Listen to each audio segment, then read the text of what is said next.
Number 2, work and energy. ये chapter आपकी daily life से बहुत रिलेट करता है, तो चलिए शुरू करते हैं। हम अपनी डेली लाइफ में वर्क या काम वर्ड बहुत यूज़ करते हैं, जैसे मैं पढ़ा रही हूँ, आप पढ़ रहे हो, या कोई प्लेयर गेम खेल रहा है। ये सब हम काम कहते हैं, लेकिन साइंस में वर्क का मतलब थोड़ा अलग होता है। वर्क साइंस में वर्क तभी होता है जब कोई फोर्स किसी बॉडी पर लगता है और वो बॉडी उस फोर्स की डायरेक्शन में डिस्प्लेस होती है। सिंपल शब्दों में, अगर आप किसी चीज़ को धक्का दे रहे हो और वो चीज़ अपनी जगह से हिल जाती है, तो वो आपने वर्क किया। अगर वो नहीं हिली तो साइंस कहती है कि आपने वर्क नहीं किया। Example, a person climbing a staircase with a bag in his hand. यहाँ the person is applying force against gravity and the bag is moving upward, so work is done. A student reading a book. इस case में student mental activity कर रहा है, but physically कोई displacement नहीं हो रहा है अगेंस्ट अ फोर्स, तो साइंस कहती है no work is done. Positive work, जब फोर्स और डिस्प्लेसमेंट सेम डायरेक्शन में हो तो वर्क पॉजिटिव होता है। एग्जाम्पल, जब कोई वर्कर स्टेयरकेस क्लाइंब करता है विद अ लोड, तो लोड पर किया गया वर्क पॉजिटिव होता है, बिकॉज फोर्स और डिस्प्लेसमेंट दोनों अपवर्ड डायरेक्शन में होती हैं। नेगेटिव वर्क, जब फोर्स और डिस्प्लेसमेंट अपोजिट डायरेक्शन में हो तो वर्क नेगेटिव होता है।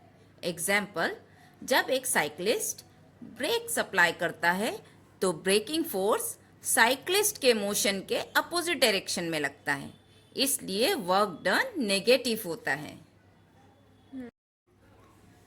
जीरो वर्क, जब फोर्स और डिस्प्लेसमेंट परपेंडिकुलर हो या जब कोई डिस्प्लेसमेंट ना हो तो वर्क जीरो होता है। एग्जाम्पल, अगर आप एक बड़ी रॉक को धक्का दे रहे हों और वो हिलती नहीं है तो वर्क डन जीरो है। यूनिफॉर्म सर्कुलर मोशन में वर्क डन जीरो होता है, क्योंकि फोर्स सेंटर की तरफ होता है, यानी सेंट्रीपिटल फोर्स, और डिस्प्लेसमेंट टेंजेंशियल होता है, which are perpendicular to each other. Energy, energy क्या है? Simply the capacity of body to perform work is called energy. अगर आपके पास एनर्जी है तो आप वर्क कर सकते हो। एनर्जी भी एक स्केलर क्वांटिटी है, इसके यूनिट भी जूल और अर्ग हैं, same as work. Two forms of mechanical energy. Mechanical energy के दो मेन फॉर्म होते हैं। Number 1 kinetic energy, number 2 potential energy. Number 1 kinetic energy.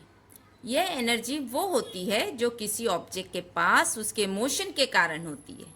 Example, एक फास्ट मूविंग कार में काइनेटिक एनर्जी होती है। एक bullet fired from a gun has kinetic energy. A body falling under gravity has kinetic energy. Kinetic energy कभी negative नहीं हो सकती, क्योंकि मास m ऑलवेज पॉजिटिव होता है और वेलोसिटी का स्क्वायर v स्क्वायर भी हमेशा पॉजिटिव होता है। पोटेंशियल एनर्जी, ये एनर्जी वो होती है जो किसी ऑब्जेक्ट में उसकी स्पेसिफिक स्टेट और पोजीशन के कारण स्टोर्ड होती है। Example, water stored in a dam possesses potential energy. उसकी हाइट के कारण उसमें एनर्जी स्टोर हो जाती है। अ stretched spring possesses potential energy. जब आप स्प्रिंग को खींचते हो या कंप्रेस करते हो तो उसमें एनर्जी स्टोर हो जाती है। ग्रेविटेशनल पोटेंशियल एनर्जी, जब हम किसी ऑब्जेक्ट को ग्राउंड से ऊपर उठाते हैं तो हम ग्रेविटी के अगेंस्ट वर्क करते हैं। ये वर्क उस ऑब्जेक्ट में पोटेंशियल एनर्जी के फॉर्म में स्टोर हो जाता है। Correlation between work and energy. Work और एनर्जी बहुत क्लोजली रिलेटेड है। In fact work is often describe as the transfer of energy. जब आप वर्क करते हो तो एनर्जी ट्रांसफर होती है एक फॉर्म से दूसरे फॉर्म में या एक ऑब्जेक्ट से दूसरे ऑब्जेक्ट में। एग्जाम्पल, जब आप कोई हैवी बैग उठाते हो तो आप अपने बॉडी के केमिकल एनर्जी यूज करके वर्क करते हो और वो वर्क बैग में पोटेंशियल एनर्जी के रूप में स्टोर हो जाती है। आपकी एनर्जी कम होती है और बैग की एनर्जी बढ़ती है। Law of conservation of energy. This is a very important law in physics. It states that energy can neither be created nor destroyed. It can only be transformed from one form to another. इसका मतलब है कि universe में total energy हमेशा constant रहती है, सिर्फ उसकी फॉर्म चेंज होती है। एग्जाम्पल, जब कोई बॉल ऊपर से नीचे गिर रही होती है, टॉप पर उसके पास मैक्सिमम पोटेंशियल एनर्जी और जीरो काइनेटिक एनर्जी होती है। जैसे जैसे वो नीचे आती है उसकी पोटेंशियल एनर्जी कम होती जाती है और काइनेटिक एनर्जी बढ़ती जाती है। Just before hitting the ground उसके पास मैक्सिमम काइनेटिक एनर्जी और मिनिमम पोटेंशियल एनर्जी होती है, लेकिन at any point during its fall the sum of its kinetic and potential energy remain constant. Free fall. जब कोई ऑब्जेक्ट सिर्फ ग्रेविटी के इन्फ्लुएंस में गिरता है उसे फ्री फॉल कहते हैं। फ्री फॉल के दौरान भी एनर्जी का कंजर्वेशन होता है। Power. Power tell us how fast work is done or the rate at which energy is transferred. SI unit of power is watt. 1 watt power तब होती है जब 1 joule वर्क 1 सेकेंड में किया जाए। So 1 watt equal to 1 joule per second.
हमारा video पसंद आता है तो लाइक, सब्सक्राइब, शेयर और कमेंट करना ना भूलें।